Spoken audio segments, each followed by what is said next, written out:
Bonjour, bonsoir et bienvenue sur Temps Mort Show, ton émission 100% basket. Je suis Ali, votre présentatrice préférée. Je vous jure, je kiffe cette intervention, vraiment, ça rajoute un petit truc à mon nom. C'est impossible que je la fasse plus. On dirait les faillots en cours là qui veulent avoir des bons points. Ouais, mais trèfle, tu vois le gars est gris. T'es jaloux? Il peut pas comprendre. Tu sais, il y a la connexion Bluetooth là, et tu sais, ça grésille dans ses oreilles. Il y a le Bluetooth. Il y a quoi?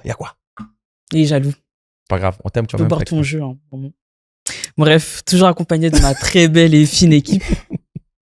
Celui qui boit le jus. Bissap. J'allais faire une blague, mais laisse tomber. Ouais, commence pas. Bonsoir à tous, voilà. Je vais m'abstenir. Flex Takim the Dream. Tu vas bien? Yeah. I'm good. What about you? I'm good. I love the jacket. I love the drip. The brown skin, the all brown everything. Stop it, please. Stop. C'était mis en mode brown sugar. Yeah. Brown sugar. Exactly.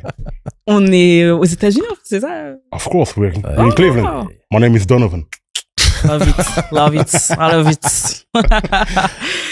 À ma droite, on a le Congolais, le beau. Très belle veste, hein, j'aime beaucoup. Hein. On me l'a proposé juste avant de commencer l'émission. Gucci Miss. Écoute, en tout cas, j'aime bien. Hein. Dédicace à celle qui me l'a donné. Hein? Gucci Mills, ok. Sophia, mais attends, je veux le dire. Non, précise, parce que là, on dirait même c'est une petite qui t'a donné ça après un date, concluant, tout ça. Monsieur, 2 minutes d'émission, vous êtes déjà insupportable. 2 minutes d'émission déjà. Sophia, si tu me vois, en tout cas, big cœur Si pour tu toi. vois, elle est là. C'est fait exprès. Oh non. Et ces gens-là, aïe. Elle est devant toi. Sophia, merci. Merci, Sophia. Oui, c'est l'effet humoristique de ma phrase. Merci Angelo Sariakis de me couper une nouvelle fois. Je ne comprends pas vous deux. Qu'est-ce qui vous arrive? Ma présentation, Écoute, ton flow est Makassi, on va t'appeler Gucci Makassi. Voilà, aujourd'hui. Non, ça te va? Non, Gucci pas Makassi. fou. Gucci Mills, garde mon truc. Mais on va faire une bonne émission, comme dirait quelqu'un, for sure. Hein? Donc, voilà.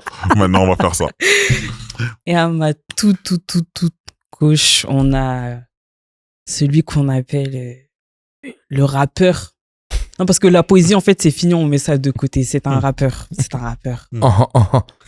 Angelo. Comment ça va aller? Ça va super, et Faut toi? qu'on trouve un nom de rappeur, en vrai. Ouais, pour de vrai, hein. MC Angelo?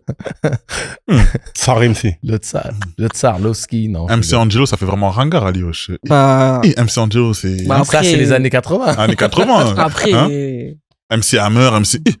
Pardon, excusez-moi. Bref. Bon, donne-nous le programme. Aujourd'hui, Là, c'est chargé. Aujourd'hui, c'est chargé. Chargé. Enfin, bref. Non. Désolé. Juste parce que Flexta, il déteste le Juste son. prévenir qu'on n'est pas seul aujourd'hui. Ouais. Il y a ma... T'es ému, là. Carrément, je suis ému. On a notre grand. Notre chevelu. Tu vas me donner ta routine d'ailleurs. On a Yacine avec nous. Apparemment, il y a partage des Ah, shampoings ça, je quotidiens. l'ai pas préparé. Promis, la semaine prochaine, j'arriverai avec ma routine capillaire, mais aujourd'hui, je suis venu juste parler basket. On parlera. J'aime bien quand il recale le truc. On parlera cheveux après, donc c'est... Il m'a grondé de ouf. Hein, Yacine du média Yann Basket qui nous rejoint. Merci à toi, frérot. Tout le monde peut parler cheveux ici? Merci à vous pour l'accueil. Tout le monde peut parler cheveux ici? Tout le monde veut voir les cheveux? Non, C'est une pique, ça? C'est une pique? Ouais, tu fais le doom, hein. Oula. Let's go ensemble. Yo. Oh, la pique. Non, mais pas de soucis. Non, il en reste un petit peu. Avec moi, ils sont ces gens-là. Ah, je sais pas. Ils sont intrusifs. Tout ce que j'ai à dire dans Dragon Ball, c'est les gars avec des contours comme Vegeta. Hein, Oh, Krillin, je sais rien. Non, Krillin. Ouais, mais tu veux comparer Krillin à Vegeta, gros. Aïe. Mais c'est l'humain le plus puissant. Ouais, Attention. l'humain. Bref, L'humain. on va s'attaquer aujourd'hui à 5 gros sujets. On va parler des Warriors. Ouais, petite fin de saison pour une certaine personne. Aïe. On va parler de LeBron et les Lakers. Aussi, les Lakers, il y a beaucoup de trucs en ce moment. Hein. On va parler de, j'allais dire Giannis, mais Giannis et les Bucks. Hein. Et on parlera aussi un petit peu aussi des Knicks. Là aussi, C'est quoi cette petite danse là? Non, mais parce que les Maman Knicks... Maman Cosa, un truc. Un Dombolo, c'était quoi? On va jamais finir l'émission, je vous dis, les gars. Finalement. On va jamais finir l'émission. Tu vois, on aurait dit les clips de Dombolo avec les darons qui dansent en bas de la Tour Eiffel. Là. Voilà. Les cœurs brisés, tout ça. Il faisait froid, tout ça. On va jamais finir l'émission, je vous le dis, les gars. C'est trop. Désolé, gars. Mais Flexta, c'est pour quand le Gobi? Oh là là là. Si, Tu veux si, des- fais que ça. Non. Ce moment n'arrivera jamais. Regardez-moi bien. On va Ce réussir moment un jour. n'arrivera jamais. On va réussir un jour. Jamais. On va réussir. Le jour, Ben Simmons fera un match à 13 points. Waouh. Et j'espère tellement que ça arrive ce jour-là. Le jour où ça arrive, hein, t'as parlé. dans un Hein. match, Vous avez tous entendu, hein. Je vais screen. moi, je pense que je suis plutôt safe. Screenez autant que vous voulez. Tu es en sécurité, mon ami. Ah ouais, bien sûr. Tu es en Vous êtes dur, vous êtes dur. Tu as bien choisi. I'm Tu as safe. très Vous bien êtes dur. choisi. Bien sûr. Vous êtes dur. Bref, on continuera avec les 20 ans des 81 points de Kobe Bryant. Paix à son âme, paix à son âme. Et on s'arrêtera avec l'Euroleague, très ouverte cette saison. Yep. Vous êtes prêts? Ready. Born ready. Let's go. Alors, parlons des Warriors. Cette semaine, c'est tombé. Jimmy Butler est blessé. Aïe, aïe, aïe, au genou. Ça, il est out pour le reste de la saison. Ouais. C'est un énorme coup dur pour les Warriors, ça y est, qui ont basé une... Oh, ça commence déjà les grimaces, je rappelle. Enfin, c'est selon moi, des faits. Ils ont construit quelque chose autour de Butler et de Curry, sauf que... Aujourd'hui, c'est chaud. Et parallèlement, on a Jonathan Kuminga qui a exprimé son envie de partir. Ça y est, parce qu'il veut plus de responsabilités. Ça y est, il se peut plus aux Warriors. Mais si le marché est très compliqué. Maintenant, j'ai une question pour vous. On a avec un Butler out et un Kuminga qui veut partir. Est-ce que les Warriors doivent repenser leur projet maintenant ou est-ce qu'ils doivent continuer dans leur lancée à faire confiance à Curry et aux jeunes qui sont actuellement dans la franchise? Qui répond? Le roi est mort, vive le roi. À un moment donné, c'est terminé. Le projet Warriors, il est cuit. Il est cuit. Il est fini. Attends. Quel projet? Ah! Et quel projet, là? Il y avait un projet. Il y avait un quel projet de projet? reconstruction entre Il y Butler avait un projet. Il y avait un projet. Quand tu fais venir Butler, tu fais une sorte de one shot sur 2-3 saisons. Tu sais que tu restes compétitif. Tu sais que t'as Steph Curry. Et au début, ça a fonctionné très très bien. Hein. Dès que Butler est arrivé, il était en bonne santé, il était agressif, tout se passait bien. Ils font une grosse série de victoires. Et tu sais qu'en playoff, de manœuvrer les Warriors, c'est compliqué. Mais derrière, Butler devient de plus en plus indisponible, perd de son agressivité. On doit le supplier de prendre des tirs. Il devait être le second couteau de Steph Curry. Steph Curry, il se démène tout seul. Il a des moyennes all-time dans le scoring et dans l'activité, dans les pourcentages de réussite et tout ça. Mais il se retrouve totalement esselé. Personne n'est capable d'acheter un panier marqué, même à la supérette du coin. C'est compliqué. Mais pour moi, il n'y a pas de projet. Le projet, c'était papa Steph Curry et fait un miracle, s'il te plaît. Non, mais là, ils ont essayé avec Butler. Avec Butler, il y Mais avait même avec quelque Butler, chose. on a tous été déçus. Regarde, Butler, il était là, il était pas. Ouais, mais sauf que...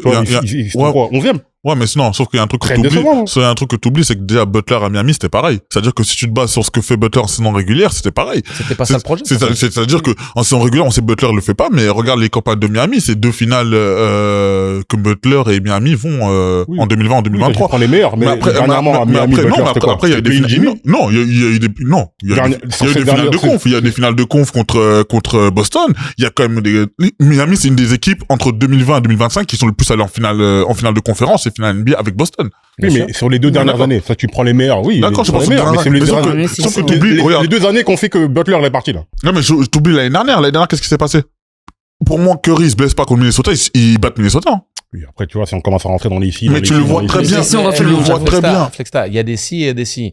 À un moment donné, c'est quand même légitime de penser que si Chris Paul se fait pas l'ischio, que Houston est en capacité d'aller en finale NBA.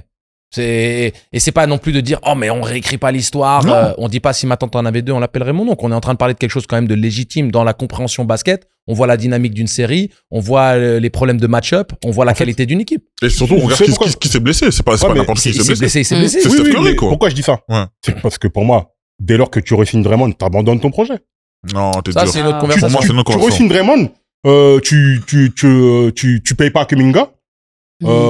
le roster, au niveau des acquisitions, notamment à l'intérieur et tout, je suis désolé, c'est pauvre. Ouais. Là, le seul projet, en plus, tu perds Klay Thompson et tout. Non, le projet des Warriors, là, c'était vraiment... Après, Curry fait un miracle. non, Il y a après, pas une vraie construction. non, après, moi, juste, le problème, je pense que les Warriors, c'est même pas autant que ça, c'est qu'ils n'ont pas rajeuni l'équipe autour. Pour moi, si tu regardes Curry qui a 38, je crois, 38 aujourd'hui, Butler qui a 36, 37, et Green aussi après par là. D'accord, tu peux regarder ces joueurs. Tu peux avoir 3 joueurs qui ont un âge assez élevé. Sachant que Curry, l'air de rien, il fait toujours ce qu'il a à faire.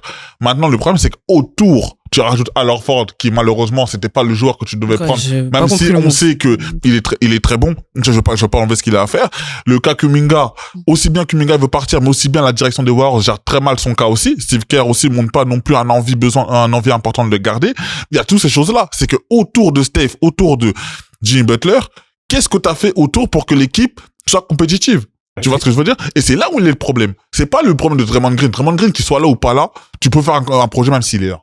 En vrai. Donc, vous êtes d'accord avec moi qu'il n'y a pas de projet. Un projet que 4 mecs ont 38 piges, c'est pas un projet. On est d'accord. Non, mais le problème, en fait, c'est que les Warriors sont tombés dans le même piège que les Brooklyn Nets quand ils ont fait leur Big Three avec Paul Pierce, KG et Deron Williams. C'est-à-dire que tu te retrouves avec des Hall of Famers en puissance qui ont cette expérience, ont ce calibre de jeu dans les moments chauds et qui sont en capacité d'amener un certain niveau de performance. Et ce dont tu as besoin, c'est que les jeunes pousses de l'équipe viennent amener cet écho, cette fraîcheur physique et se mettre au diapason. Moi, là où je suis vraiment déçu et je reste intrigué, c'est la gestion du dossier Kuminga. C'est-à-dire qu'à un moment donné, c'est un garçon qui a montré qu'il avait un énorme talent, notamment dans le scoring et la finition. C'est un joueur athlétique. Et au final, ils ont voulu le transformer entre guillemets en une sorte de Andrew Wiggins 2.0, parce qu'on sait que Wiggins était un joueur qui avait un énorme impact dans le projet sportif Warriors quand ils font leur run et que Steph Curry gagne sa 4e bague.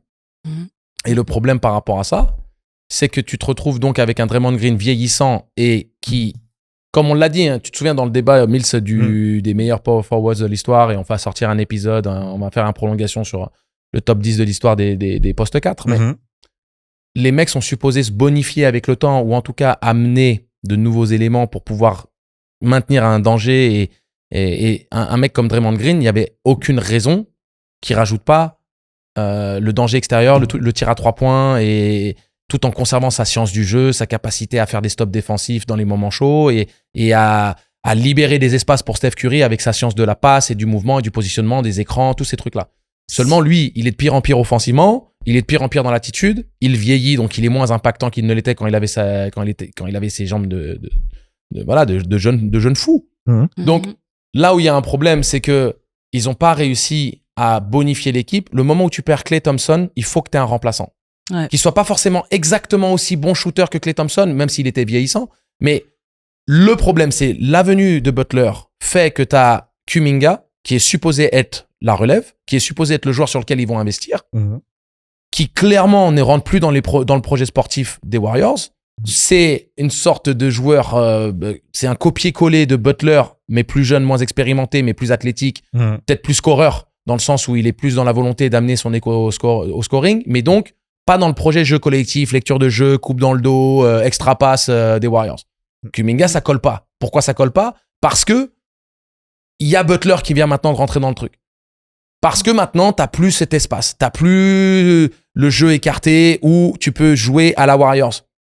Là où moi, je pense qu'il y a eu mal donne, le moment où tu fais venir Butler, tu dois échanger Kuminga et ramener des assets de mecs qui shootent à côté. Donc, mais tu dois le faire bien avant. Vu que tu prends la décision de pas le prolonger. T'as tous cet embroglio, les mecs le prolongent pas. Et Yacine, toi, t'en penses quoi? Bah justement, moi, pour reprendre un peu ce que Mills avait dit, la comparaison avec le Heat, elle est intéressante, mais je trouve qu'il y a un truc. Les Warriors, l'équipe, elle est déjà mal gérée. Donc en partant de ça, déjà, ça peut difficilement bien se faire. À la fin, j'ai l'impression qu'ils ont là, on dirait qu'ils ont essayé de recréer une équipe pour tout de suite aller au titre. Sauf qu'en ramenant Butler, tu te mets un peu une épine dans le pied. Steph Curry, il est déjà assez âgé. Draymond Green aussi. Mais c'est intéressant que tu dises que Curry est âgé. Ça veut dire que pour vous, est-ce que c'est la fin de l'ère de Curry là? Bah, absolument pas. Au contraire, on peut voir que Steph Curry fait statistiquement une des meilleures saisons de sa carrière. Il a 27 points de moyenne. Je pense pas du tout que ce soit lui le problème de l'équipe. Mais déjà, Steve Kerr, on sent que et lui-même il le dit, il a par moments des manques de solutions. Il n'arrive plus. Et même au sein de l'effectif, ces dernières années, on sent que les jeunes, ils sont mal exploités. Non, mais c'est un problème qu'il a créé lui-même. Mais attendez, mais je pense que c'est pas la question qu'elle voulait poser. Je pense que c'était pas plutôt ça. Est-ce que c'est plutôt la question, c'est est-ce que c'est vraiment la fin de l'ère Curry aux Warriors? C'est-à-dire que vraiment, est-ce que il faut peut-être essayer, par exemple, de reconstruire à nouveau? Peut-être que là, on se dit bon, Curry, il va scorer autour, mais pas scorer autour de Curry, mais plutôt reconstruire une nouvelle base aux Warriors avec des jeunes. Tu peux pas le faire. C'est ça qui va être compliqué. Tu peux pas le faire. Bah, déjà, à partir de 2022, qu'est-ce que tu vas vendre? moi, je pense qu'ils auraient... Pardon, je pense qu'à partir de 2022, déjà, ils auraient dû faire un peu une passation de pouvoir. Il y a un jeune comme Podziemski qui est arrivé, qui est très bon pour moi. Je pense qu'ils ont voulu trop tirer sur la corde avec Curry. Ils auraient dû faire une passation calmement, en faisant de Curry un vétéran qui apprenait aux plus jeunes. Draymond Green aussi, il aurait pu appeler Quinton Post qui joue très bien. Ils auraient dû passer progressivement à la jeunesse. Mais en fait, ils ont voulu trop tirer là-dessus.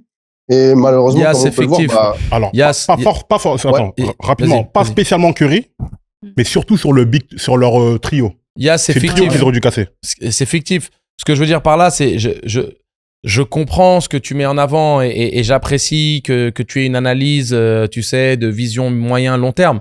Quand t'as un mec du talent de Steph Curry et que t'es en capacité, n'oublions pas que le dernier titre des Warriors, ça remonte pas à 10 ans. Le dernier titre des Warriors, c'était pas il y a si longtemps que ça. T'as un Steph Curry qui a encore quelques années à donner où il peut être dans son prime. Tu ne peux pas te permettre de partir dans un cycle de reconstruction.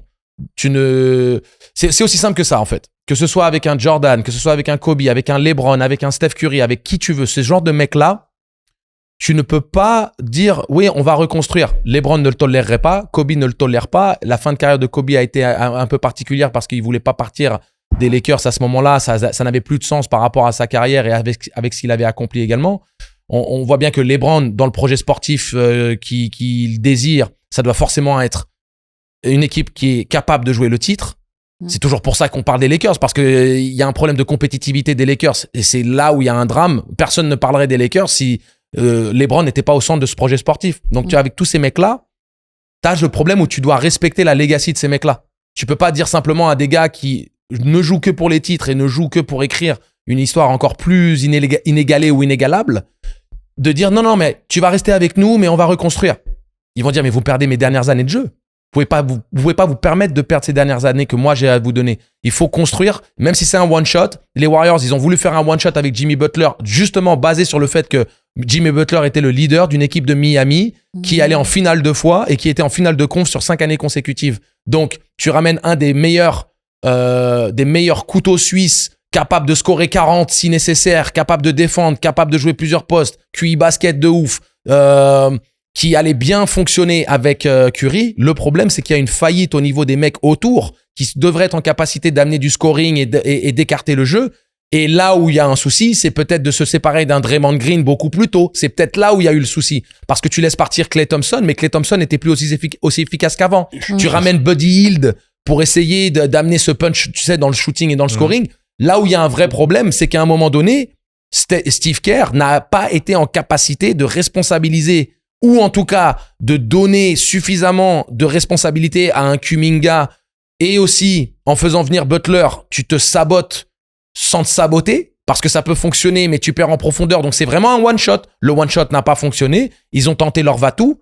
La fin du cycle Curry, pas dans le sens, lui, c'est la fin de son histoire de basketteur avec les Warriors, mais la fin de ces Warriors qui sont championship contenders, candidats au titre et tout, est définitivement scellé avec la blessure de... C'est surtout ça, je pense, la question. C'est ça, c'est définitivement scellé. Maintenant, si vous arrivez à me faire un tour de magie où vous faites débarquer Giannis Antetokounmpo aux Warriors, pourquoi pas? À ce moment-là, la discussion change.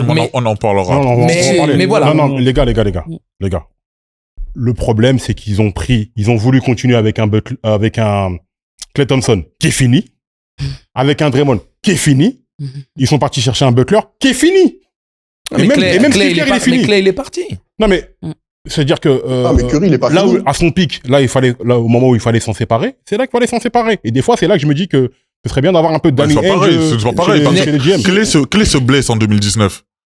Regarde la finale qui sort en 2019. À quel moment tu vas dire que s'il se blesse pas, tu dois virer un Klay Thompson?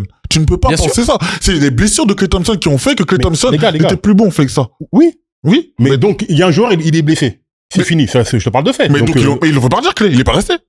Non, ils l'ont proposé ils voulaient le garder. Ils voulaient le garder. En 2022, mais 2022, ils ont gagné un titre. Ils auraient dû s'en séparer avant, même avant. Mais en 2022, ils gagnent un titre, fait que ça. Oui. Pourquoi tu veux faire partir Klay Thompson qui gagne un titre? Mais c'est pas, déjà, c'est pas lui qui fait gagner le titre. Ça fait partie des gens. Mais tu peux gagner un titre et te séparer du Quand mec. les Nuggets gagnent le titre, Flexta. Yas, j'aimerais que tu réagisses à ça. Quand les Nuggets gagnent le titre, ils se sont pas séparés de tout le monde, hein, l'année d'après. On n'a pas dit tout le monde. Mais regarde, Bruce Brown. Tu peux me dire qu'il joue un rôle similaire à un Klay Thompson dans l'organigramme de Denver. Je ne compare pas les joueurs et leur carrière. Je parle du rôle qu'ils ont dans l'équipe et de l'impact qu'ils ont dans le collectif de cette équipe-là. Ils sont très comparables. Des mecs capables de mettre dedans, des mecs capables d'apporter des points et du soutien. Quand Bruce Brown est parti, non, je m'égare pas. Quand il est parti, l'équipe des Nuggets derrière en a souffert parce qu'ils avaient plus le même banc. Klay, il est fini ou pas? Mais aujourd'hui, mais Klay, ça fait longtemps que c'est fini, les gars. Mais il est parti depuis un moment. Pourquoi tu me parles de Klay, alors? Mais le truc, c'est que le problème des Warriors, les problèmes qu'ils ont aujourd'hui, c'est pas, ça date pas parce que Butler, il s'est blessé. Je dis que ça date il y a au moins 3 ou 4 ans. C'est-à-dire que il y avait une amorce. Non, mais c'est pas parce que tu gagnes le titre que ton effectif, il est parfait. Justement, quand tu gagnes le titre, ok. Il y a des mecs qui se sont trouvés qui reviennent pas. On a toujours vu ça dans le basket, vous le découvrez aujourd'hui. Klay est parti en 2024. Il part en 2024. L'année dernière, ce qui se passe, c'est qu'il joue contre Minnesota. Steph Curry se blesse. À quel moment tu vas dire c'est la faute de l'effectif des Warriors? Si Steph Curry, le meilleur joueur, c'est comme si tu me dis, donc ils prennent le titre. Mais ils peuvent jouer, hein. Ils peuvent voir Minnesota. Ça se tape. Tu sais pas. Les gars. Mais tu t'attendais à ce que Indiana soit un match de titre? Est-ce que tu t'attendais que Indiana soit un match de titre? Les gars, s'il vous plaît, venez, on reste concentrés. Là, ne sortez pas de trucs et on parle de trucs. Moi, je parle de Personne ne met en cause Curry. C'est lui le sauveur de l'équipe. D'accord. Moi, je parle de autour. Mais donc, ça veut dire que contre Minnesota, Curry se blesse pas. Ils peuvent aller en finale de conférence. Ils peuvent jouer dans les yeux comme on joue Indiana contre OKC. Tout était possible. Bien sûr. Ça reste du basket, gros. Et surtout, Indiana était à un match du titre et Haliburton commence le match. C'est ça que moi je comprends pas avec toi. Non, mais il y a des équipes. Leur joueur, leur meilleur joueur, il est pas là, ils arrivent à performer. Curry, t'enlèves Curry au Warriors. T'enlèves Curry! Mais c'est comme si t'enlèves le gars, t'enlèves Jokic. Si les Rivers gagnent pas le titre parce que Jokic se blesse. Ils sont capables de gagner des matchs sans Jokic. Sans pas de titre. De la même manière. Ils sont pas capables de gagner un titre. Mais aux Warriors, l'effectif, il est créé de telle manière que c'est des mecs qui ont 40 pieds sur le terrain, les gars. Mais, comme je te dis, ils sont pas capables de gagner un titre. Les Nuggets sans Jokic, ils ne gagneront pas de titre. Ils vont gagner des matchs, mais pas de titre. Comme l'année dernière avec les Warriors. Moi, c'est ce que je dis. Mais là, tu me vends que Curry est un grand joueur. C'est même pas le problème. On te dit que c'est le sauveur. Moi, je te dis autour. Les Draymond, les machins, tout ça. L'effectif, il est mal géré. McDonough fait un travail de... Vous partez dans tous les sens, là. Je vois, calme-toi, t'inquiète. Non, on s'écarte du sujet. Moi, je sais pas Curry que je remets en cause. Moi, je te dis que les Warriors, ils auraient dû faire un move pour se séparer des gars qui ont 37 et 38 ans. Yes, solvable. La situation des Warriors. Il y a une solution, pour que d'ici l'année prochaine, ils retrouvent de la compétitivité, ou ils sont enfermés dans une impasse où ils pourront plus sortir et maintenant, ça va être, le drama pour Steph Curry et la gestion de ces deux, 3 dernières saisons qu'il a nous donné. Là, pour moi, c'est fini dans le sens où ils ont tout misé sur Butler.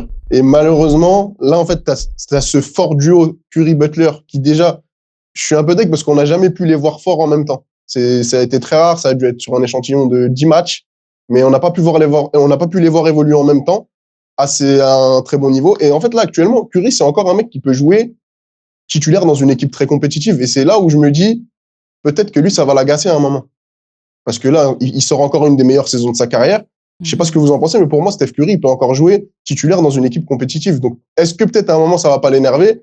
Et va peut-être se dire, je peux m'offrir une last dance, peut-être ailleurs même. Non, il va pas partir. Moi, je pense qu'il est résigné. C'est encore pire que ça. Ouais, moi, je pense aussi. Comme Antetokounmpo au Bucks. Mais bon. Parlons des Lakers. Parce que là, cette semaine... Bon, moi j'y vais, hein. Je reviens là. Il y a quelqu'un qui m'appelle. Bisous, au revoir. Cette semaine, on a le propriétaire des Lakers qui a fait quelques déclarations à propos de LeBron, qui laisse entendre que l'organisation réfléchit déjà à l'après LeBron. Enfin, on se pose la question justement, est-ce que la fin d'une ère n'est pas déjà en train d'arriver pour les Lakers? On a un Non, parce que j'ai quelques éléments. Alors, il y a des sources. Il y a des sources qui nous disent que Jenny Buss aurait eu des déclarations et qu'elle aurait dit en privé qu'elle reprochait à LeBron. Donc, un ego surdimensionné. Ah bon? Bah ça, bon. Waouh! C'est LeBron, quoi. C'est Jenny LeBron. Buss, heureusement que t'étais là, sinon on n'aurait jamais su que LeBron c'est un mec avec de l'ego. Enfin, bref. Le fait que Clutch soit trop impliqué dans le management de l'équipe, notamment des trucs. Waouh, Jenny Buss! Waouh, heureusement que t'étais là, on n'aurait jamais su. Elle a pas aimé la manière dont LeBron a été considéré comme le sauveur quand il est arrivé aux Lakers. Ouais, ça, je peux comprendre. Bon, après, enfin, on va revenir dessus, parce que là, faut pas non plus déconner. On peut ne pas aimer LeBron. LeBron, il arrive. Ouais, les Lakers sont radés pas crêtes, il arrive, il délivre un titre. Anthony Davis, merci beaucoup. Anthony Davis. Oui, non, mais LeBron aussi. Non. Bah, LeBron et LeBron, mais c'est pas le sauveur. Ouais. Oui, non, mais. Continue ce que t'allais dire, c'est pas dire non. Mais comment c'est le sauveur? Non, mais il arrive, il ramène Angelo, c'est objectif un peu. Non, Flexa, continue. Il est le meilleur joueur de l'équipe. Il est pas tout seul. Quand même, mais oui. Mais si c'était le sauveur, est-ce que Anthony Davis était aux Lakers le moment où LeBron arrive? Non, mais Angelo. Ma question est simple. Angelo, arrête. Ma question est simple. Est-ce que Anthony Davis est aux Lakers le moment où il arrive? Non, mais l'arrivée de LeBron change la dimension des Lakers. C'est LeBron le sauveur. Arrête. Avec Anthony Davis, mais quand même. Est-ce que tu continue ce que t'allais dire. Autre chose. Et moi, je pense que c'est plus là qu'a eu lieu la fracture.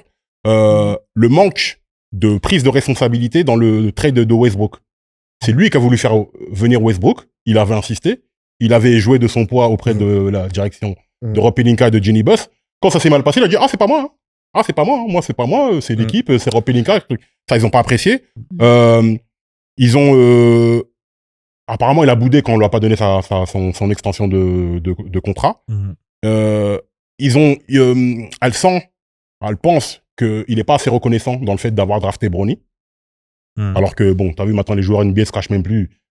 Il a rien à faire ici, ce mec-là. Enfin, bref, c'est ton fils et tout. Bravo et tout, il y a pas de problème. Mais quand on dit ça au tout début, on nous regarde comme si on était des haters. Non, mais bien sûr. Ça, c'est objectivement objectif. Parce que les gens, ils essaient de te mettre le côté émotionnel. Sur le côté émotionnel, on est tous d'accord. Maintenant, sur le côté basket, voilà, il mérite pas d'être là. Donc voilà.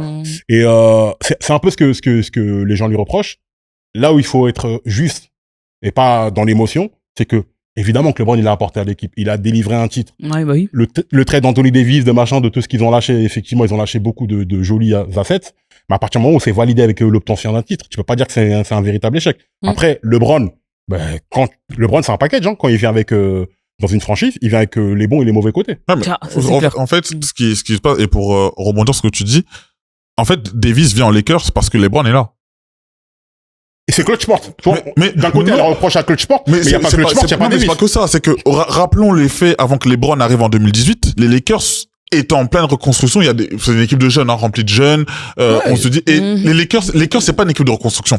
Les Lakers, on veut tout de suite. On sait comment ça se passe, ça a toujours été comme ça. Maintenant, quand LeBron arrive, quand tu ramènes LeBron, c'est comme par exemple quand Doncic vient, logiquement, ça pousse certains joueurs à rejoindre le joueur en question. Maintenant, là, ce qui se passe avec les Lakers, le problème avec tout ça, c'est que déjà, Jenny Buss, tout ce qui est sorti là, c'est un journaliste qui l'a ressorti aujourd'hui, mais c'est des propos qui ont été sortis, enfin, qui ont été dit bien, il y a un petit moment. Ça sort au mauvais moment parce que LeBron, c'est la dernière année de contrat là. Et ce qui peut même être choquant, et je vous dis la vérité, c'est que LeBron ne finisse même pas l'année 2026 là, aux Lakers. Mais tu le vois où alors? Je vous dis la vérité. Comment aujourd'hui, déjà l'année dernière on a vu un Doncic partir ou quoi que ce soit, c'est-à-dire que tout est possible dans la NBA. On l'a vu. Ouais, c'est vrai. Aujourd'hui, sauf quand t'as une trade, quand t'as une no clause. Oui, c'est ça.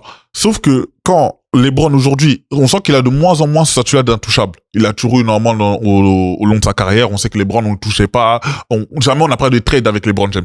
À part si lui voulait partir. Mais lui il est parti seulement en free agency. Quand il était free agent, pardon.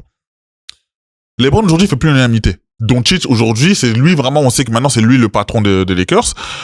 Les gens on se disent on veut un titre tout de suite, mais est-ce que maintenant même les fans des Lakers se rendent compte que LeBron va nous apporter un titre là où il est, parce que on connaît les carences aujourd'hui dues au fait que LeBron ne défende plus, le fait que LeBron aujourd'hui, Doncic, est-ce que ça marche réellement? Austin Reeves n'est toujours pas revenu. Ça, faut pas l'oublier, hein. Austin Reeves n'est pas là, mais quand il va revenir, comment tu fais la décation des trois, sachant que Doncic et Reeves jouaient très bien avant la blessure avant le retour de LeBron. 15-4.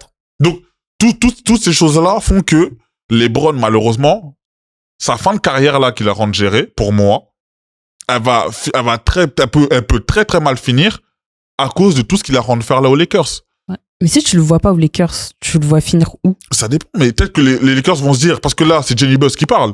Jenny Buss, elle a quand même du poids dans les Lakers. C'est quelqu'un, on parle pas de n'importe qui. Ouais, c'est-à-dire que les Lakers vont se dire quoi? LeBron, on peut le vendre. On peut prendre encore quelqu'un de costaud parce que LeBron, ça reste LeBron. Il y a peut-être une équipe qui va vouloir le prendre pour 1 an. On sait pas encore. It's not happening. Voilà. Donc, maintenant, moi, ce que je dis. It's not happening. Il a une no trade clause. Il ira là où il veut aller et il n'ira qu'à un endroit où il pourrait gagner le titre. Il y a 2 choses sur lesquelles je veux rebondir. Premièrement, cette notion de LeBron sauveur. Comprenez-moi bien. Fexta, Mills. LeBron était le meilleur joueur des Lakers de manière indiscutable. Je suis même pas en train de vous dire que ce n'était pas le meilleur joueur de l'équipe. Comprenez ce que j'essaie d'expliquer. Que LeBron vienne aux Lakers. Shaquille O'Neal est allé aux Lakers avant lui. Il y a plein de joueurs qui viennent aux Lakers par rapport à tout ce que représentent les Los Angeles Lakers et par rapport à tout ce que ça amène autour du terrain de basket. Les contrats publicitaires, le cinéma, tout ce que tu veux. J'essaie de vous expliquer que c'est pas LeBron le sauveur des Los Angeles Lakers, c'est que LeBron s'est engouffré dans la brèche ouverte du départ de Kobe Bryant à la retraite et qu'il y a la nécessité de gagner tout de suite aux Lakers et qu'il faut un franchise player aux Lakers et que LeBron était juste c'était Cendrillon qui rentre dans le soulier parfait. C'était juste ça.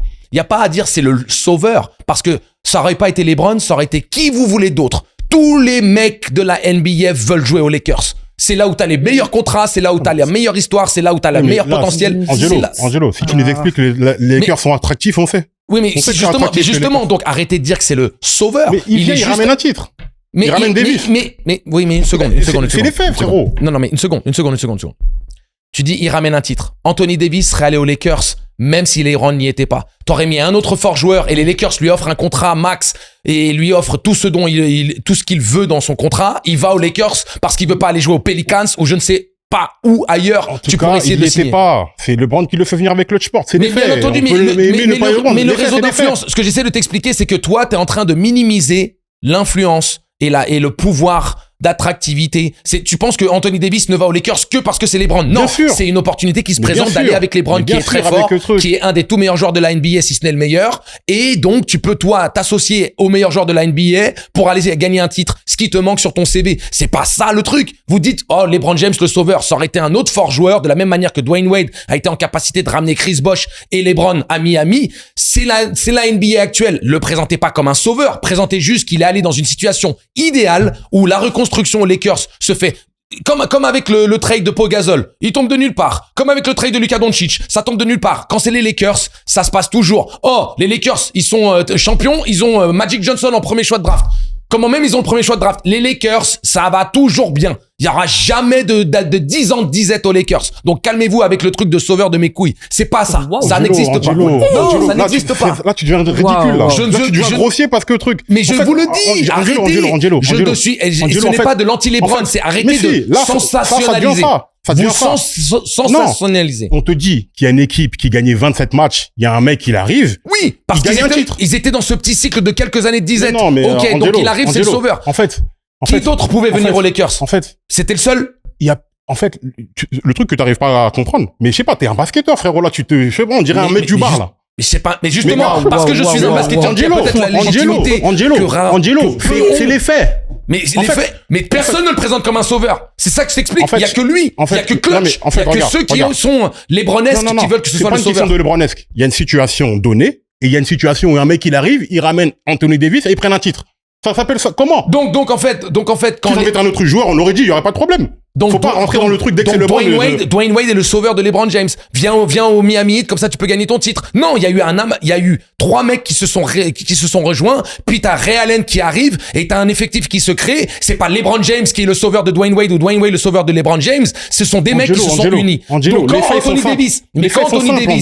si Anthony Davis va pas aux Lakers, est-ce qu'il gagne un titre? Non. Donc est-ce que c'est pas Anthony Davis le sauveur? Mais regarde, là t'es obligé de faire des filles. Mais c'est pas des filles. Il est venu Anthony Davis grâce à LeBron James et à Clutch Sport. C'est des faits, c'est comme ça. Ils ont pris un titre. Donc ils ont sauvé la franchise qui gagnait 27 points. En gros, c'est LeBron James qui a sauvé la franchise en péril des Lakers. Mais réveillez-vous les mecs, vous êtes ridicules mais réveillez-vous.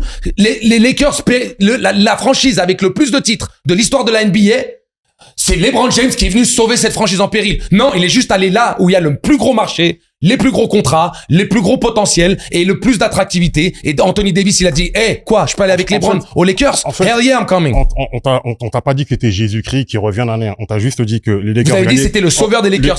Et toi, tu valides le concept. Les Lakers étaient dans une situation où ils gagnaient 27 matchs. LeBron, il arrive, il délivre un titre.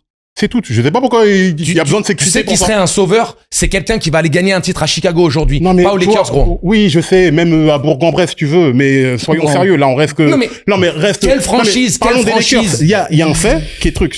On peut ne pas aimer LeBron, mais reconnaître que quand il est venu, il a délivré un titre. dont je te parle. Vous pensez que c'est de l'anti-LeBronisme? Je parle de la franchise des Lakers. Mais c'est la franchise des Lakers, gros. La situation dans laquelle les Lakers ils étaient, où personne voulait aller jouer là-bas, parce que c'était. Donne-moi une décennie où les Lakers n'ont pas gagné un titre. Angelo. Arrête avec les autres questions, je sais pas quoi. Reste dans le truc. Là, il y avait une situation délicate. LeBron James, il arrive, il délivre un titre. On va dire dernièrement. Depuis les années 70, ils ont toujours gagné un titre. Non, pas des années 80. T'expliques une situation donnée, toi, tu vas me donner un truc, dis-moi, pas des années 90. Je sais pas quoi. Les Lakers, c'était l'après Kobe. Excuse-nous. Personne n'a gagné. L'après Kobe, c'était compliqué aux Lakers. Il arrive, il ramène un titre. Donc Shaq, c'est le sauveur des Lakers. Angelo. Mais regarde, regarde. Non, mais laisse tomber, frérot. Là, tu viens sur le borné. Je te donne, tranquille. Flexa. Si je te donne un contre-exemple, tu peux pas l'accepter. Je te donne un contre-exemple. Là, je te donne les Lakers, ils étaient pas en difficulté quand Shaq arrive aux Lakers. Ils sont pas en difficulté. Mais les gars. Donc c'est le sauveur Shaq. Bah oui. Waouh. Bref, Yacine, toi, t'en penses quoi de. Kawhi, c'est un sauveur. Ouais, Kawhi, ouais. Mais Shaq, il y a eu trop de temps entre temps. Shaq, il y a eu trop de temps. Il y a eu 4 ans entre quand il arrive, quand il gagne. LeBron, il y a eu moins de temps. LeBron arrive en 2018, il gagne en 2020. C'est pour ça que pour moi, faudrait plus comparer à Kawhi. Kawhi arrive, il gagne. Mais il gagne en 2020 dans un contexte où même pas toutes les équipes NBA ont été en compétition. Il y avait la bulle, c'était particulier. Et Anthony Davis a été énorme. Il aurait pu mériter tout autant. Si Anthony Davis contre Denver, c'est lui qui fait gagner le truc. Ouais, mais si LeBron il vient pas et qu'il laisse pas de son influence pour venir Anthony Davis, il vient pas. Donc ton argument là, mais les Lakers, ils se seraient réinventés de la même manière qu'ils se sont toujours réinventés, gros. Mais c'est pas peut-être. Les Bulls, ils y arrivent pas. Les autres franchises y arrivent pas. Mais les Lakers toujours. Peut-être. Mais bon, les faits sont forts. Donnons la parole à Yacine qui est là. En fait, justement, essaye de départager les deux. Toi, t'en penses quoi? J'ai peur, Angelo, il me saute dessus. T'inquiète, je mords pas, gros, je mords pas. Je pense qu'en fait, quand ils disent sauveur des Lakers, c'est parce que avant que le LeBron arrive, ils ont fait 5 ans sans aller en playoff, je crois. Donc forcément, l'année où il arrive, ils vont direct en playoff. Ok, c'est le sauveur. Mais moi, je suis comme toi, je suis pas forcément d'accord avec cet avis-là. Mais c'est comme je pourrais te dire, pour te donner un autre exemple, en ce moment, on dit que Cade Cunningham, c'est le mec qui sauve les Pistons, il les fait remonter au top et tout. C'est pas forcément Cade Cunningham. Toute l'équipe est forte. Mais étant donné que Cade Cunningham, c'est le mec qui met le plus en avant, on dit que Cade Cunningham, c'est le sauveur des Pistons et qui met cette équipe sur la carte. Ben là, c'est un peu pareil, en fait. Mais LeBron James, sans Anthony Davis, il aurait pas gagné le titre. Et je pense même que tout le long de LeBron James aux Lakers, c'était Anthony Davis, le numéro 1 de la franchise pour moi. Je sais pas vous, mais... Non, ça reste LeBron, Mais LeBron, le numéro 1. On est d'accord que Anthony Davis a un fort impact. Les Pistons, le dernier titre des Pistons, c'est 2004. Donc quand tu dis qu'un Cade Cunningham serait le sauveur d'une franchise, parce que 20 ans de disette avant de retrouver un spot de mais qui te dit qu'un autre jour il serait pas venu, il aurait pas gagné alors? Mais c'est ce que je t'explique, c'est ça la différence. En fait, tes arguments, mais les arguments, c'est ça que je t'explique. Les Lakers, c'est cyclique. Angelo. Les Lakers, c'est cyclique et permanent. Maintenant, ce mec-là, il est venu, il a ramené un titre. Donne-lui ce crédit-là. Je suis même pas spécialement fan de LeBron, mais il faut reconnaître, faut rester objectif dans la vie. C'est pas parce qu'on aime pas qu'il faut commencer à dire que non, t'es pas un sauveur. Il a sauvé la franchise. Mais c'est ça, sauver la franchise. Mais vous êtes malade. Le mot, il te fait mal. Souffre de ce mot, c'est pas grave. Mais c'est pas souffrir. Les faits sont que 5 ans son playoff, titre. Les mots ont un sens. Non, mais les gars, franchement, les Lakers, c'est en péril. Les Lakers, c'est Showtime. 5 ans sans playoff, c'est compliqué. C'est compliqué, oui. Maintenant, ça veut pas dire qu'ils vont pas vendre de tickets qui sont pas attractifs. Mais bon. Mais sportivement, les mecs. Mais bon, les gars. C'est plus rien. Vraiment, venons, on avance, parce que sinon, on va rester ici pendant 1 heure. Faut pas sombrer dans le LeBron. Les gars, on a pas mal de sujets à aborder. C'est justement pas le cas. Et tu me parles d'être basketteur, je te parle de basket. Anthony Davis était la clé du succès des Lakers. Peut-être, mais c'est LeBron qui le fait Les gars, parlons des Bucks, s'il vous plaît. Et LeBron va aux Lakers comme tout le monde ira aux Lakers. Oui, mais Anthony Davis, il est pas venu aux Lakers avant, il est venu quand LeBron l'a fait. Les gars, vous savez, on a un petit temps. Pardon. Let's move. Après, moi, je voulais juste revenir sur cette histoire, sur Gianni Buss.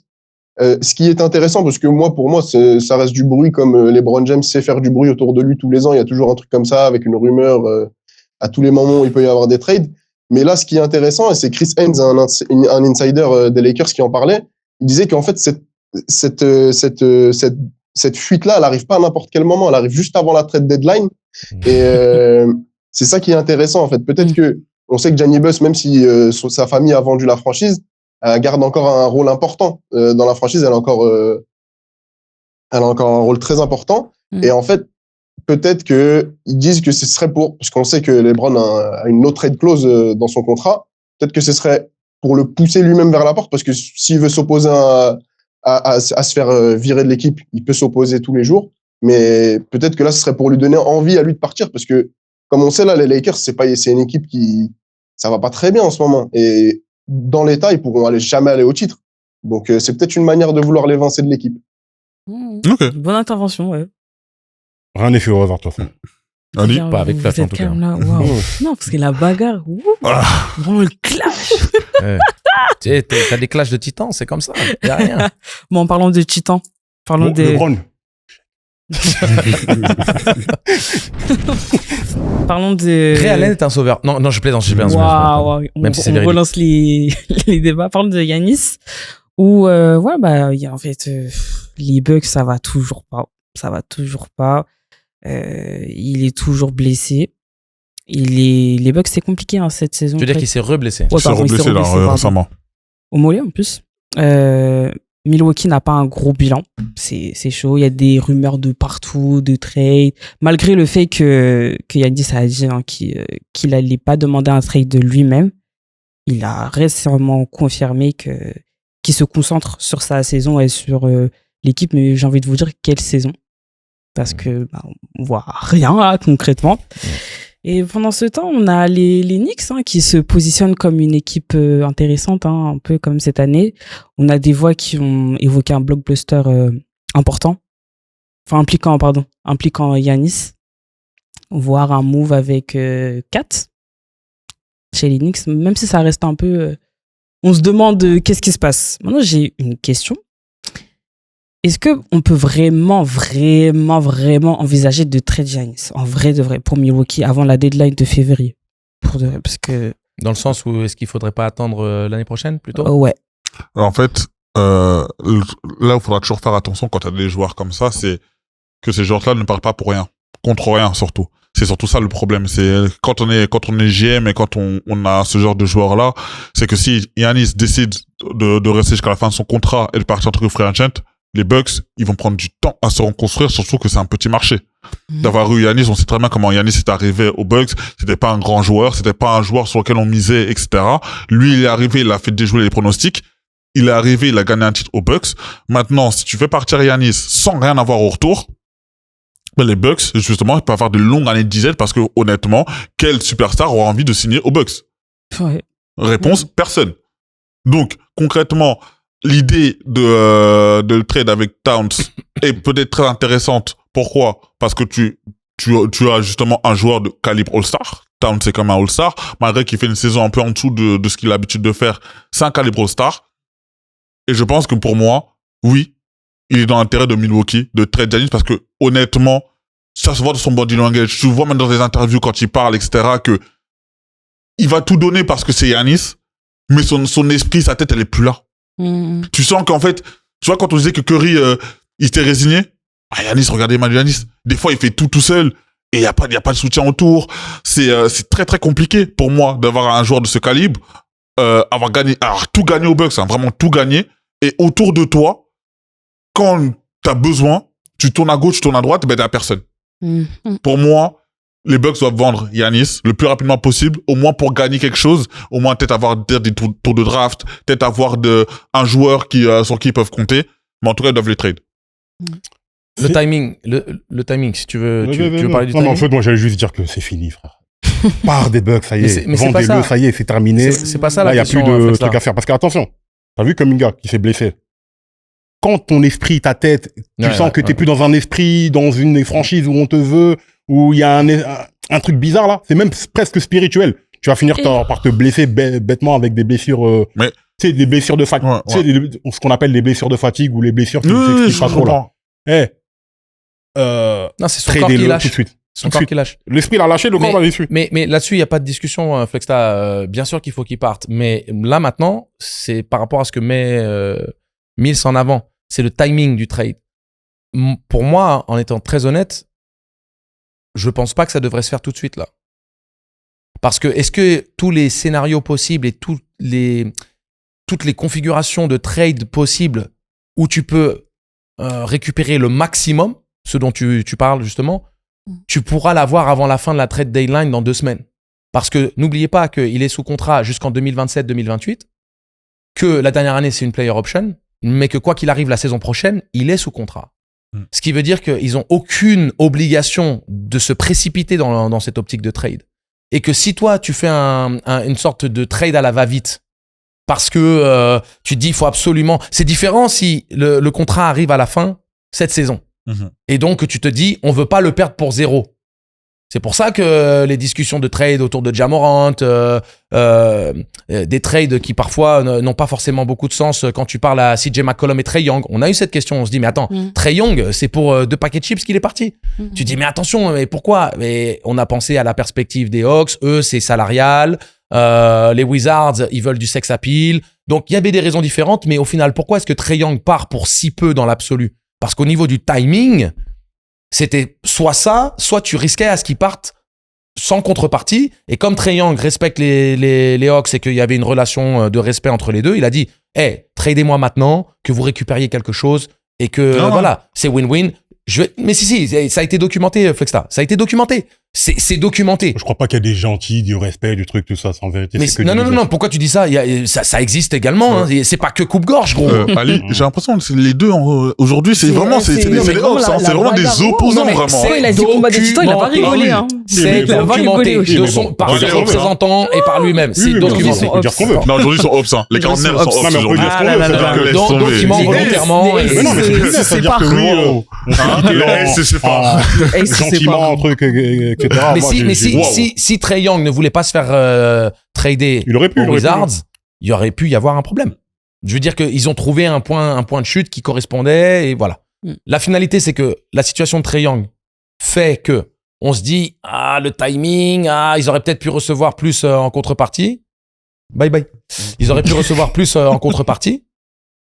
Là, avec Giannis, c'est pas la même configuration. T'as encore 2 années de contrat, mon ami.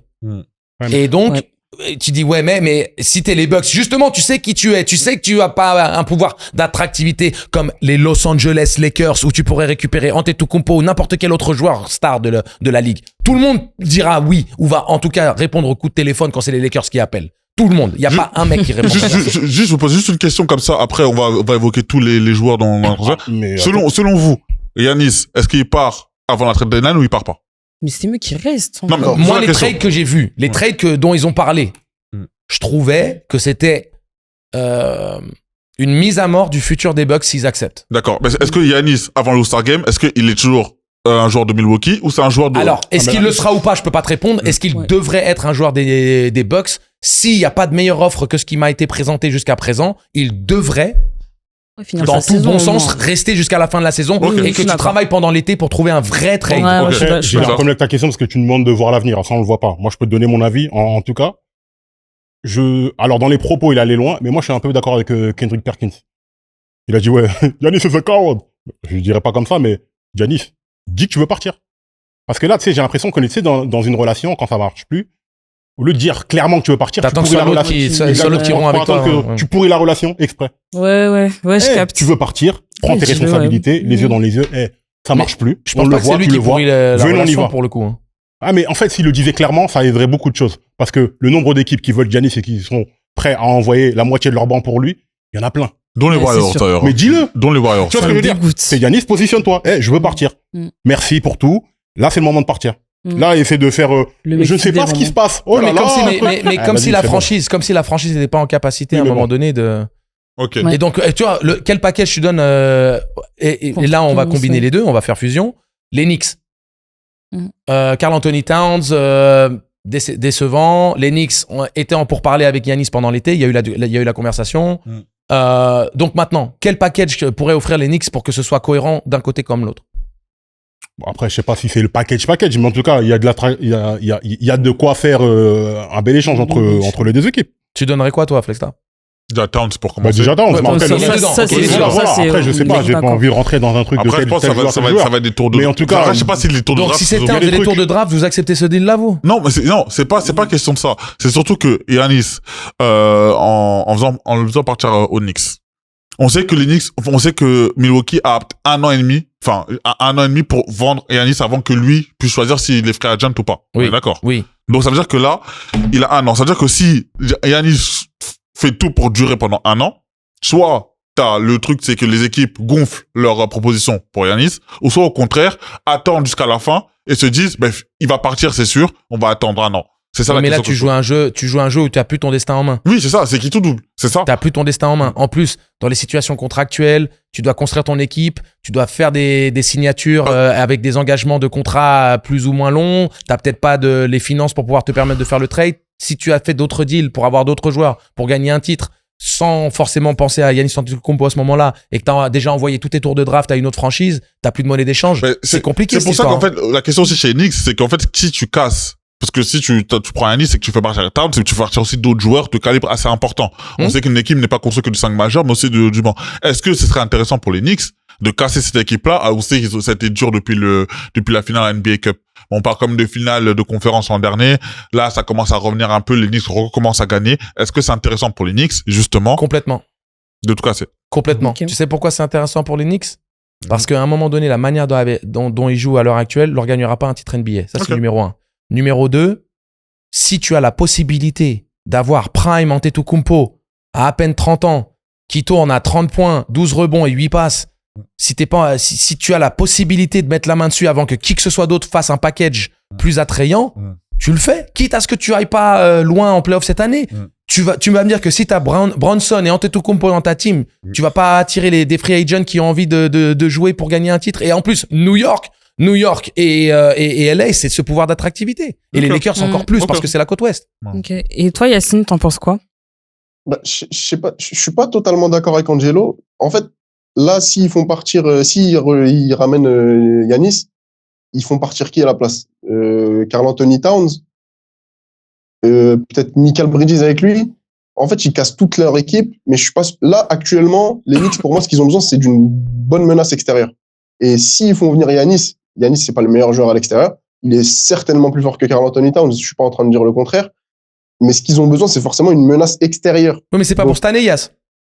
Oui, je suis d'accord. Mais là, en fait, ce que je veux dire, c'est que déjà, par exemple, si tu ramènes Giannis, c'est qui ton numéro 1 entre Giannis et Jalen Brunson? Ah, mais moi, je vais avoir ce problème de riche. Moi, les deux, c'est alpha A et alpha B, comme Kobe et Shaq, gros. C'est comme Kobe et Shaq. Après ça, bon, ça tu veux avoir ce problème. Ils savent qu'ils prennent et ils savent très bien que tu vois, c'est pas comme si c'était deux mecs qui jouaient au même poste. Ils peuvent être complémentaires juste de par leur position respective. Moi, je te dis qu'il y a beaucoup d'équipes maintenant qui ont des choses à proposer aux Bucks. Mais maintenant, c'est quand on sait que tu vends, tu sais, c'est comme avec le PSG, quand on sait que tu vends et que ton joueur il veut partir, on te propose des packages parce qu'on sait que t'es pris à la gorge, tu vois. Donc, d'un point de vue stratégique, peut-être que c'est mieux d'attendre cet été. D'un point de vue sportif, là, si vous voulez faire quelque chose cette année, vendez-le vite. Est-ce que le fait que Anthony Towns soit dans les conversations de trade n'exprime pas déjà le fait que les Knicks doutent de la capacité de cette équipe de gagner un titre en l'état? C'est compliqué. Et donc, s'il y a déjà ça, ça te donne des informations qui te permettent, toi, de te positionner différemment vis-à-vis de cette saison. Parce que si tu penses vraiment que cette équipe est construite suffisamment bien pour pouvoir aller au titre et que, après, bien sûr, il y a d'autres contenders, il y a d'autres candidates au titre, mais tu vas aller faire la bagarre, t'y vas. Mais si tu commences déjà à parler de potentiel trade en présentant d'ores et déjà que ce serait Anthony Towns la monnaie d'échange parce que il est moins bien, parce que ça défend pas, parce que je ne sais pas quoi, à un moment donné, ça veut dire que tu as plus foi dans ce projet sportif-là. Donc, quitte à gaspiller cette saison, mais pour le prix qui est de récupérer un des 3 meilleurs joueurs de la planète à l'heure actuelle, et t'es New York. Ouais. Break it up. Si tu le fais pas, après, tu perds potentiellement la seule chance que tu as de le recruter. Parce qu'il y a d'autres équipes qui peuvent offrir un package qui est potentiellement bien plus intéressant que les Knicks à l'heure actuelle. Donc, t'essayes de voler le... C'est comme quand t'as 7-2 au poker, le mec, il a une paire d'as, mais il y a un flop un peu bizarre. Tu joues ton 7-2, tu mets tout, tu bluffes et tu voles le paquet avant que les mecs ils se rendent compte que t'étais en train de bluffer avec un 7-2. Merci Neymar pour cet instant poker. Merci Neymar. Merci beaucoup. Merci. C'est ça. Mais bref, quoi qu'il en soit, on verra ça à la deadline de février ou en été. J'ai hâte de voir ce qui va se passer. Et j'aime beaucoup ta casquette. Très belle. T'en mort. Ouais, oui, les compliments, j'ai coupé. Sorry. C'est jaloux. Ndoki jaloux. On connaît, t'inquiète. Vas-y, t'as pris un temps mort, écoute.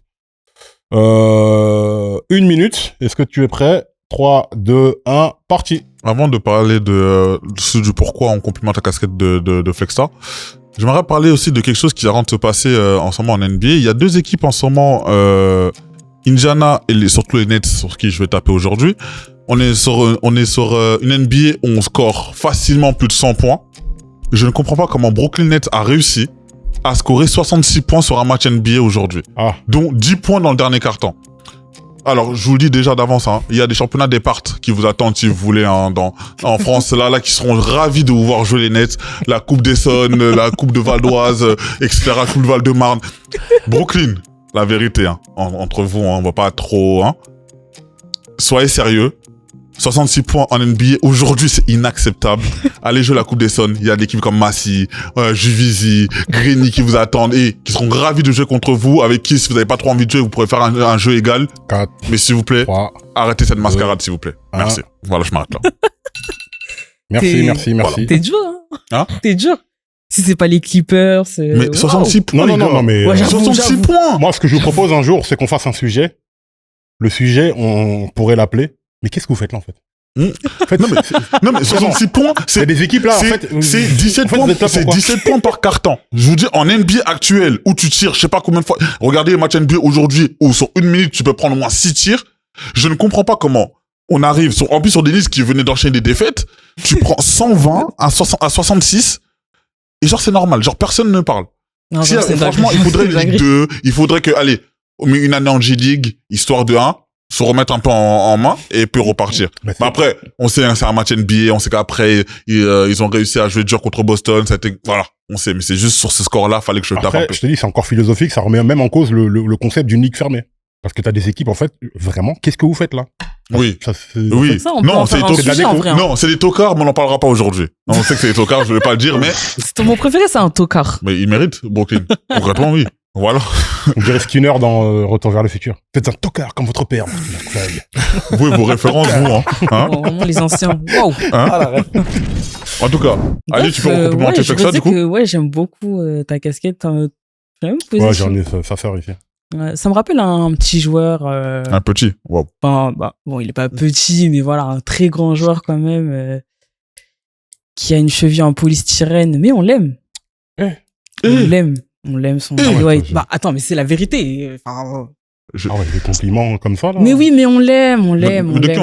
On parle d'Eric Rose. Son maillot a été retiré hier. Aimé.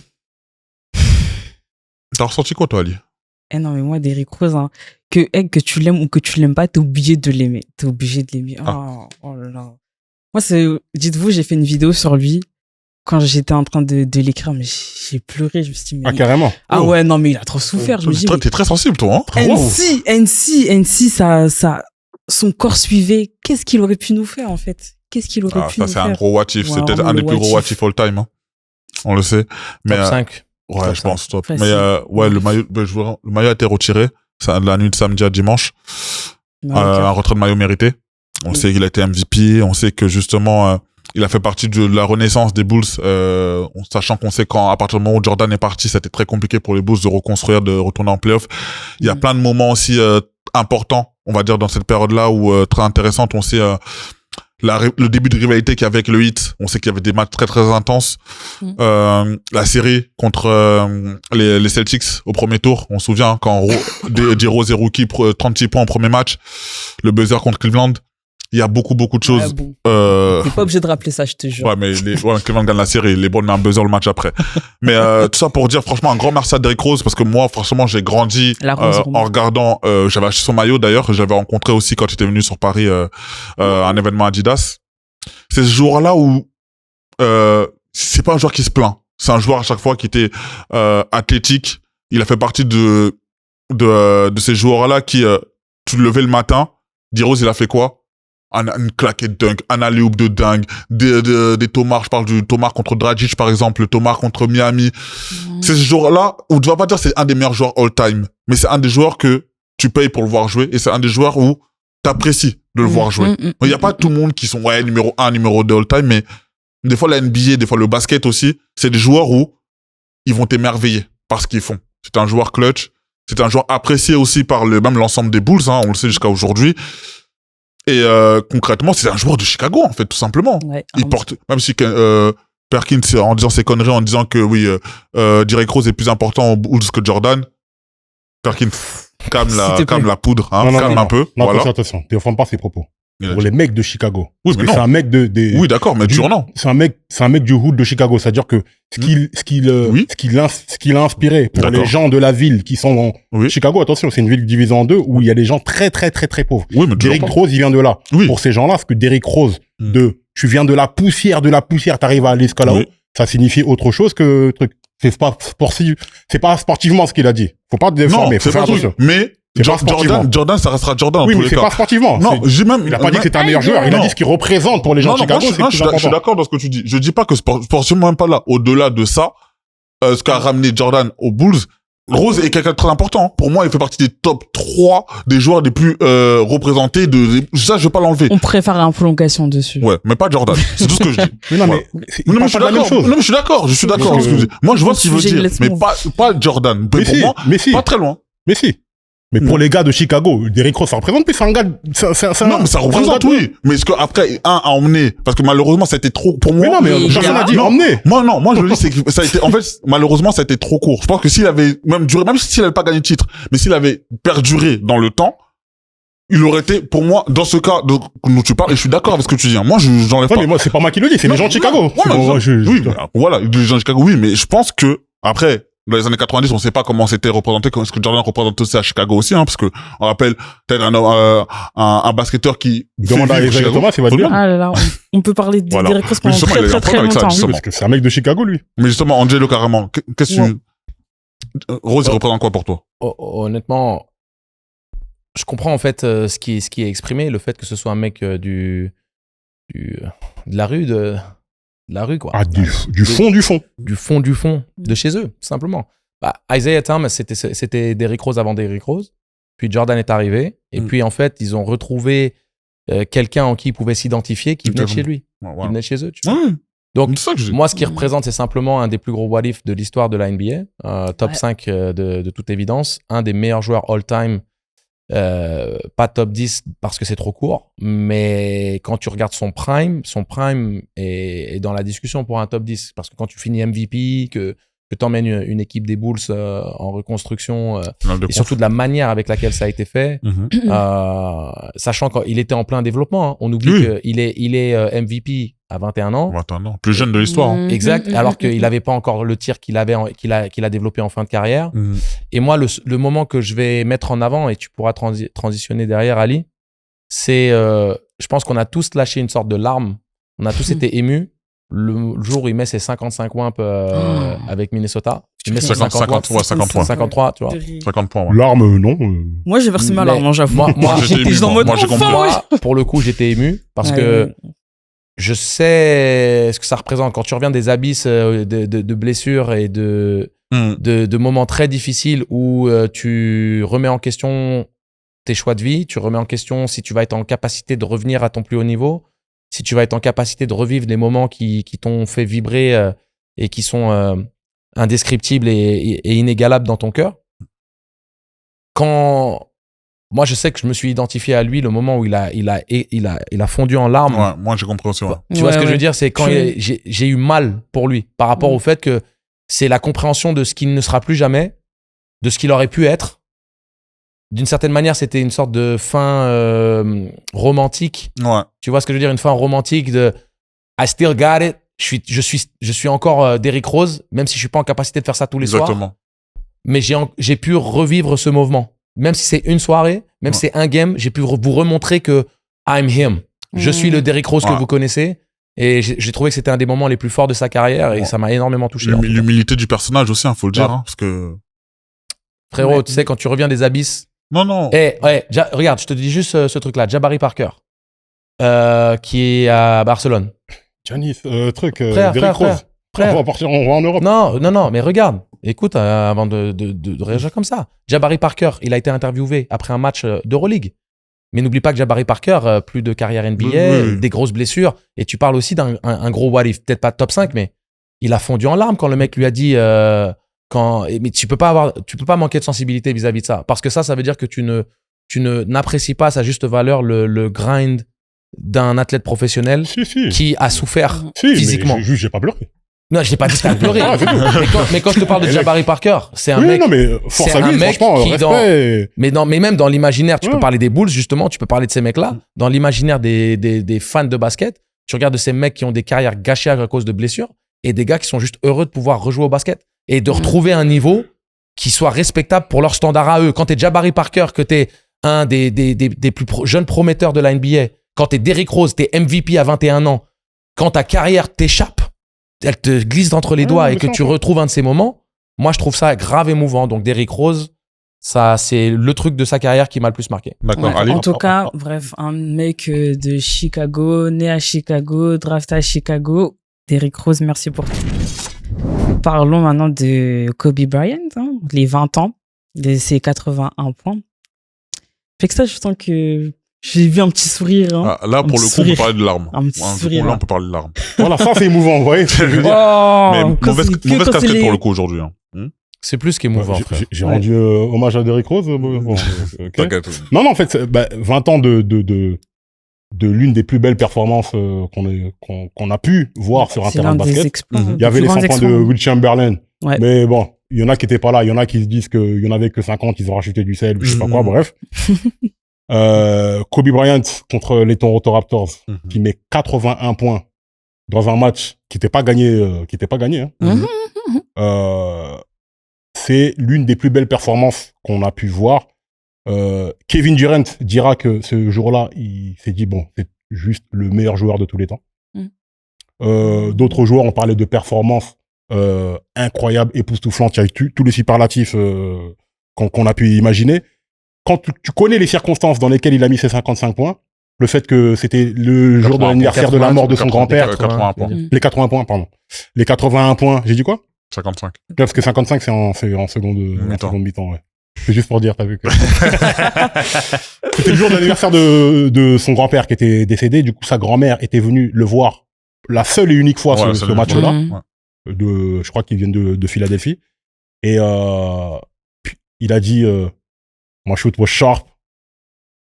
Mais tout était sharp. Il était bien physiquement, il était bien mentalement, etc. Et il a mis 81 points à 8 joueurs des Toronto Raptors sans dire un mot. Sans trash talk, sans rien du tout. Comme quoi, c'est possible de... Donne le contexte. Parce qu'il met les 81 points. Qu'est-ce qui se passe quelques semaines, quelques matchs auparavant? Je te le dis ou... Vas-y. Bah, justement, il y a le match là contre Dallas. Contre Dallas, pour moi, j'enlève rien à la performance de Kobe, de 80 points, mais pour moi, je pense même que cette performance, elle est encore plus dingue. Tu joues contre Dallas, on se rappelle 2005-2006. Dallas va en finale NBA. Donc, c'est pas n'importe quel Dallas Mavericks dans lequel on parle. En 3 quarts-temps, il est à 62 points. En 3 quarts-temps, il est à 62 points. Il sort au dernier quart-temps en disant, c'est bon, j'ai fini, je m'assois. Tu vois. Et en plus, on lui demande s'il veut rester pour battre le record et essayer même de se rapprocher des 100 wimps. Et il dit, non, je le ferai une autre fois. Et justement, c'est dingue. Et il arrive après aux 81 points. Il met, comme Flexa a dit, 55 points. Pour les gens qui se rendent pas compte, 55 points, c'est par exemple KD son record de points en carrière, c'est 55 points sur un match. Kobe Bryant, 55 points sur une mi-temps.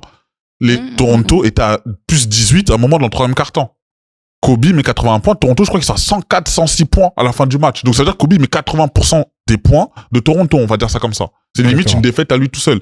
Faut quand même, on sait qu'il y a beaucoup de, je pense, un peu, pas de manque de respect, mais beaucoup de gens qui sous-cotent un peu Kobe Bryant depuis quelques années. Je le vois beaucoup sur les réseaux.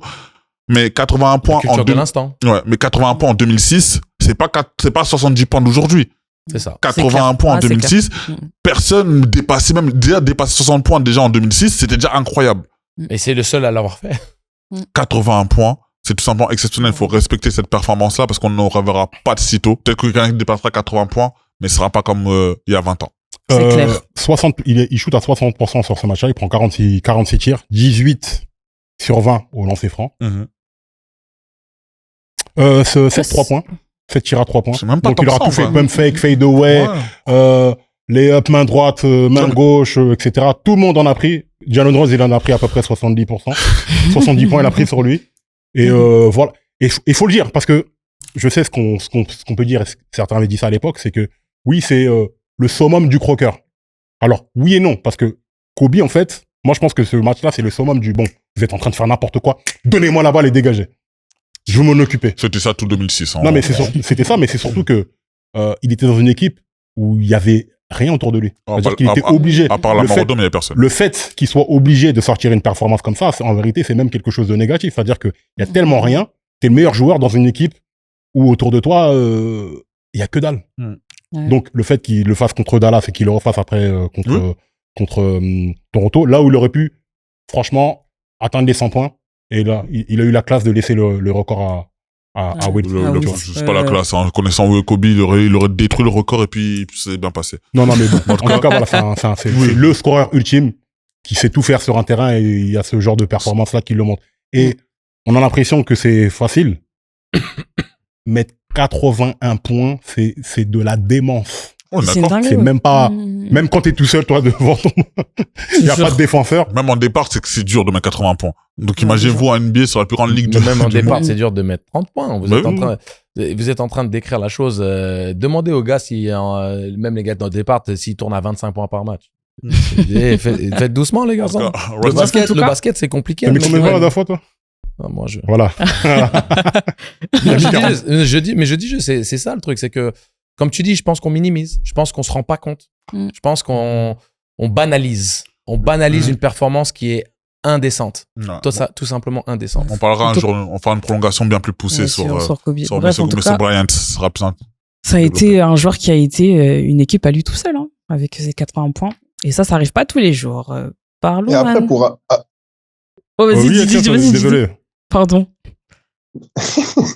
Ouais, je me suis refait le match hier soir et tout le long du match, pour appuyer là-dessus, en fait, on peut voir que Kobe, à aucun moment il lâche un sourire. Pour lui, c'est une soirée normale, une soirée au boulot. Vraiment, c'est un match comme un autre. Et aussi, ce que je voulais dire, c'est que cette saison-là, il fait quand même 27 matchs à plus de 40 points. Et ça, c'est un record qui a été détenu par lui pendant longtemps. Ça a été battu récemment par James Harden qui en a fait 28.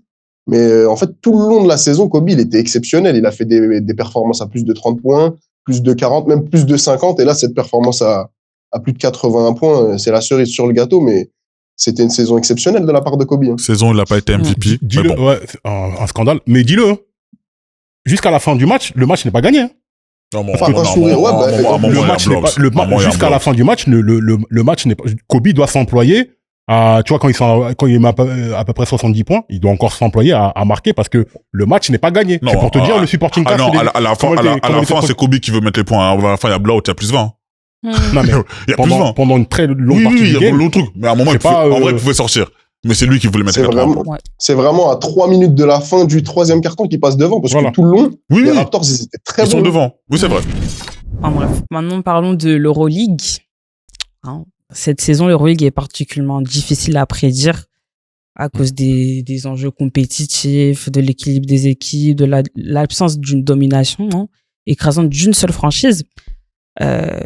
ça faisait longtemps que c'était pas ouvert comme ça. On voit des clubs comme le Bayern qui sont performants des surprises en le week-end après week-end, et il y a pour moi aucun favori clair. Petite question avant que tu commences. Est-ce que c'est bien ça en vérité, le fait d'avoir de l'homogénéité comme ça là? Ouais. Grave. Ah ouais? Grave. Ça dénote pas d'une certaine fragilité ou Oh non. Ça dénote d'une santé du basket européen sublime. Ok. Je vais expliquer mon propos. Quelle équipe a été en capacité de faire un back-to-back en NBA à l'heure actuelle sur les 10 dernières années? Les Warriors. On parle des Warriors. Voilà. Ouais. On est d'accord? Donc ça veut dire qu'à un moment donné, quand tu regardes la qualité du jeu proposé par les Warriors pendant une période de 3-4 années, avec surtout l'apport de KD. 2015-2019. C'était le code cheat, tu vois, c'était de la triche presque. Ouais. Mais malgré tout, ils ont été poussés dans leur retranchement. On aurait pu voir peut-être encore plus de performance et de domination.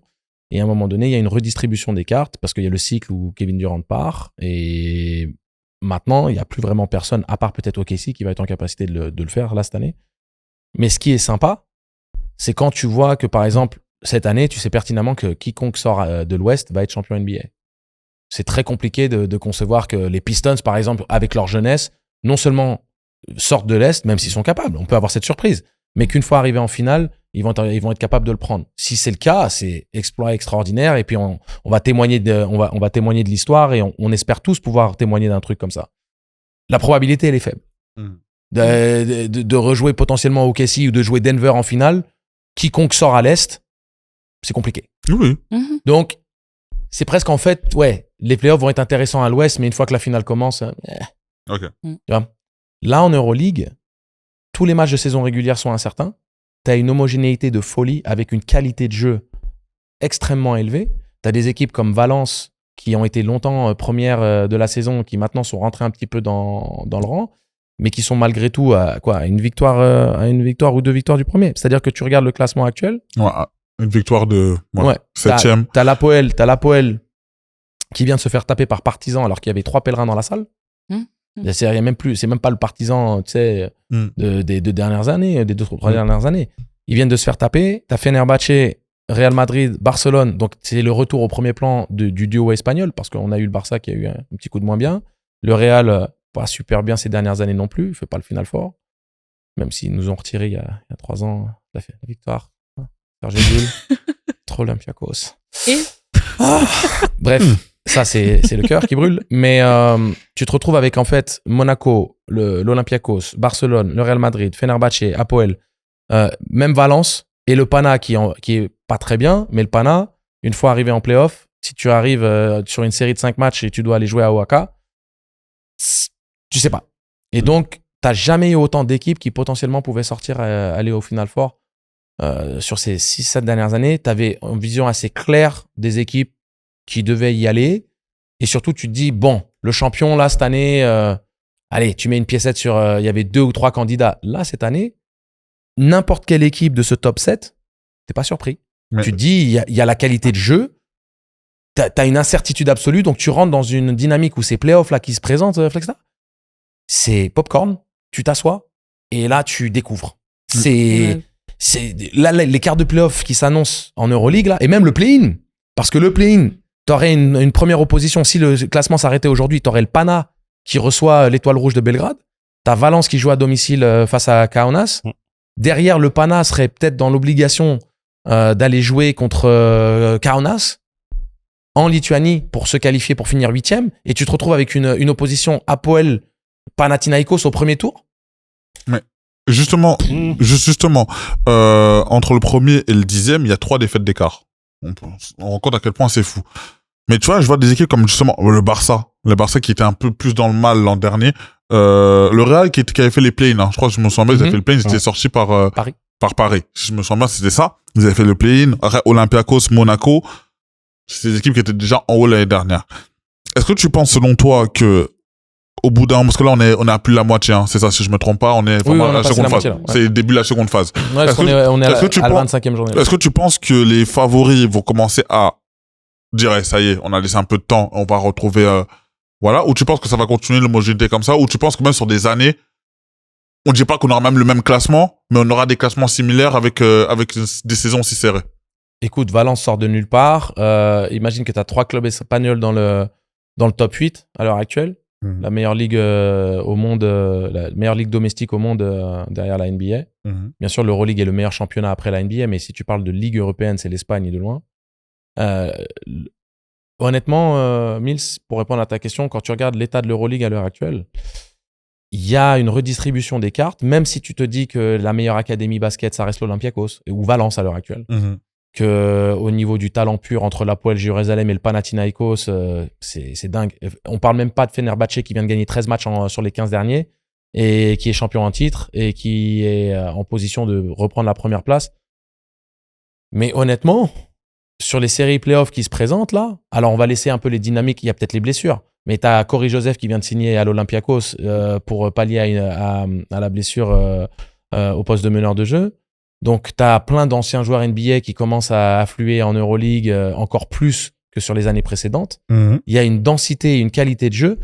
C'est une véritable dinguerie. Et quand tu me demandes si c'est une bonne chose, qu'est-ce que toi, tu aimes dans le sport? C'est l'incertitude. Tu vois, et donc, c'est comme au foot, à la Ligue des Champions. Chaque année, tu regardes comment tu as toujours les clubs anglais, tu as le PSG qui va être les clubs espagnols, tu as tous ces clubs-là et ils se tapent mutuellement. D'une année à l'autre, c'est jamais le même résultat. C'est super compliqué de gagner 2 titres. Après, t'as toujours un pôle de favoris qui reste favori. T'as un pôle de favoris. Là, les favoris de l'année dernière, ils sont dans les derniers de cette année, etc. Et c'est encore différent de l'année d'avant. Moi, ce que je sais plus dans quel podcast, là, il y a un joueur, ancien joueur NBA je crois que c'était celui de Jeff Teague, qui expliquait que l'Euroleague, c'est un truc de fou en termes de niveau de jeu. Et que tu scores pas aussi facilement qu'en NBA, etc., que c'est très physique. Il y a plein de gens qui le disent. Tout le monde le dit. Tous les mecs qui ont joué de façon en NBA et en Euroleague te disent. Même un mec comme Tony Parker le disait déjà quand il arrive en NBA. Il disait que lui, tu sais, avec la règle des 3 secondes, déjà juste ça, déjà c'est quelque chose. Je te dis que là, récemment, là. Oui. Okay. Et shout out aussi à THT qui fait un taf en Euroleague là, c'est incroyable. Ouais, il devrait être en NBA. Talen Horton Tucker, là. Ouais. Celui qui joue au Lakers. Fenerbahçe.